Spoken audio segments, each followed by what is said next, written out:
हे अर्जुन, प्राणी का कोई भी कर्म नष्ट नहीं होता। मनुष्य को अपने हर कर्म का फल अवश्य मिलता है। तरह प्राणी के कर्मों के अनुसार उन कर्मों का फल हर मनुष्य के प्रारब्ध में लिख दिया जाता है। इस कारण हर जन्म में मनुष्य अपने ही कर्मों के बंधनों में बंध जाता है।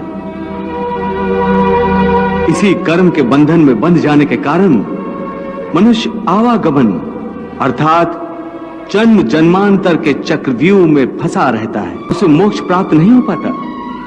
कर्म के बंधन से आवागमन या जन्म जन्मांतर का क्या संबंध है? मनुष्य अपने एक जन्म में जो कर्म करता है, उन कर्मों के फल के रूप में पाप और पुण्य दोनों ही होते हैं। कभी पाप अधिक होते हैं तो कभी पुण्य।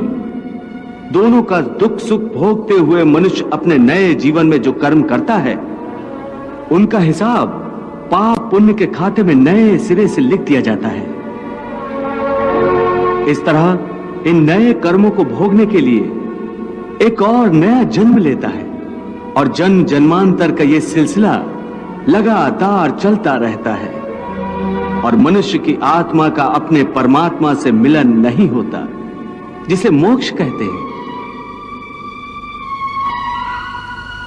हे कृष्ण, इसका अर्थ तो यह हुआ कि मोक्ष प्राप्त करने के लिए मनुष्य को पाप और पुण्य से बचने के लिए कोई कर्म ही नहीं करना चाहिए। सारे कर्मों का त्याग करके सन्यासी बन जाना चाहिए।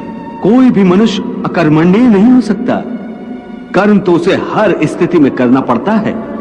परंतु सन्यासी तो कर्म का त्याग तो करते ही हैं।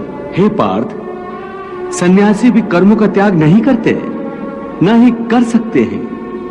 मैंने पहले कहा था कि सन्यासी भी कर्म करते हैं। खाना पीना, उठना बैठना, तपस्या करना, साधना करना, ये सब भी तो कर्म ही है। कर्म से कोई कैसे मुक्त हो सकता है? हे केशव, जब कर्म से मनुष्य मुक्त नहीं हो सकता तो वो कर्म कैसे करे कि उसे पाप और पुण्य से मुक्ति मिले? हे पार्थ, इसका तरीका यह है कि मनुष्य फल की इच्छा त्याग कर कर्म को अपना धर्म समझकर करे। फल उसे अवश्य मिलेगा, परंतु इस फल का वो विधान की इच्छा समझकर स्वीकार करे।